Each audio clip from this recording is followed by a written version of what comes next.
महाभारत के महारथियों और योद्धाओं की जब जब बात की जाती है तो कर्ण का नाम सबसे ऊपर लिया जाता है। वह महारथी और महान धनुर्धर था, लेकिन जीवन भर उसे खुद को साबित करने के लिए संघर्ष करना पड़ा। जन्म और जाति के साथ साथ उसे योद्धा के तौर पर वह सम्मान नहीं मिला जिसका वह अधिकारी था, लेकिन इसके पीछे कर्ण का पूर्व जन्म भी काफी हद तक जिम्मेदार था।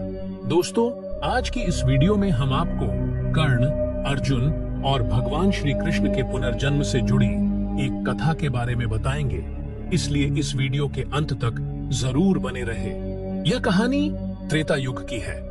त्रेता युग यानी भगवान श्री राम का युग। इस युग के अंत से थोड़े समय पहले एक बहुत ही ताकतवर राक्षस हुआ करता था जिसका नाम था दंभोदभवा।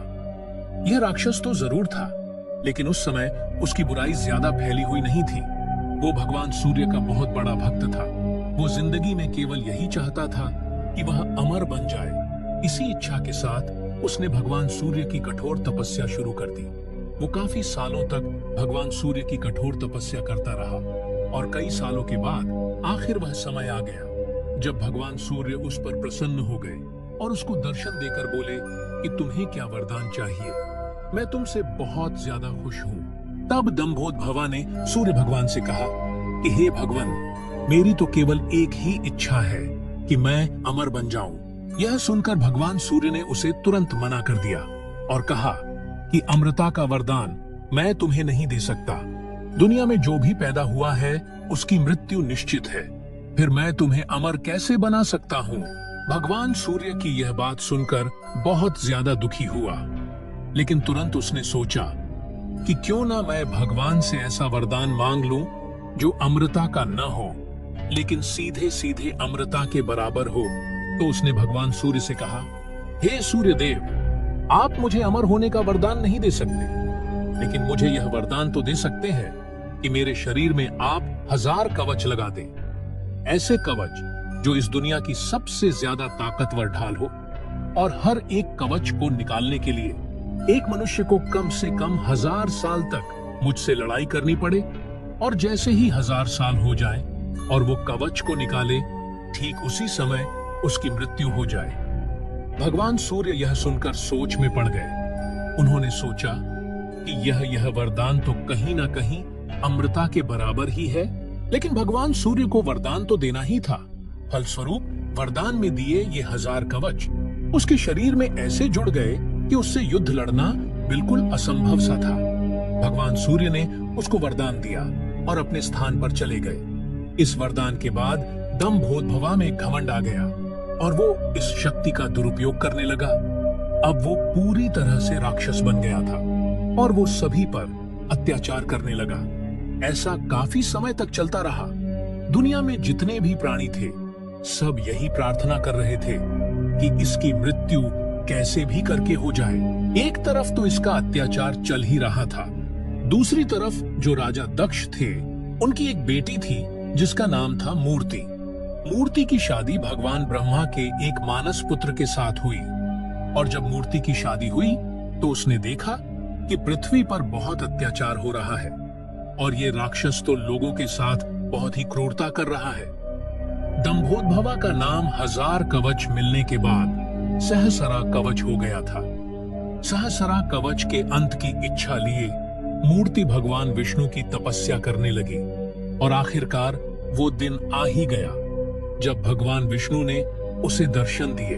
भगवान ने उससे कहा कि मैं भली भांति जानता हूं कि तुम किस लिए तपस्या कर रही हो, फिर भी तुम बताओ कि तुम्हारी क्या इच्छा है जो मैं पूरी कर सकता हूं। तब मूर्ति ने कहा कि प्रभु, मैं चाहती हूं कि जो सहस्रा कवच है उसकी मृत्यु हो जाए। प्रभु ने कहा, मैं तुम्हें वरदान देता हूं कि उसकी मृत्यु के लिए केवल तुम ही जिम्मेदार रहोगी, यानी केवल तुम्हारी वजह से ही उसका वध होगा। यह कहकर भगवान विलीन हो गए। मूर्ति यह सब सुनकर बहुत खुश हो गई।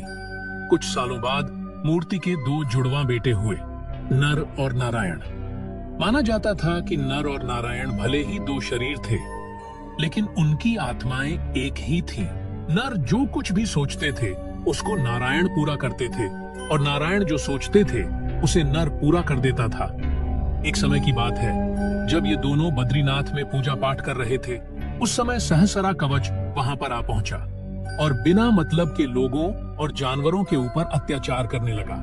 जब यह बात नर और नारायण को पता चली, तो नारायण वहां से उठकर चले गए।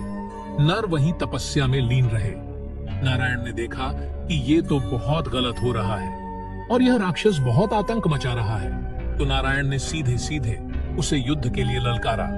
उस राक्षस ने देखा कि ये कौन है जिसने मुझे पहली बार युद्ध के लिए ललकारा है। वरदान मिलने के बाद पहली बार सहसरा कवच की आंखों में डर दिखाई दे रहा था।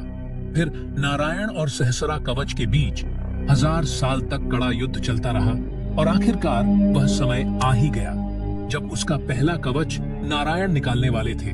युद्ध होते होते नारायण ने उसका पहला कवच खींचा और जैसे ही पहला कवच बाहर निकाला, वैसे ही नारायण की मृत्यु हो गई।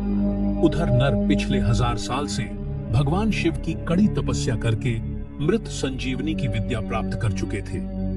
इधर नर उठे और नारायण को तुरंत अपनी विद्या से जीवित कर दिया और नर ने राक्षस के साथ युद्ध करना शुरू कर दिया।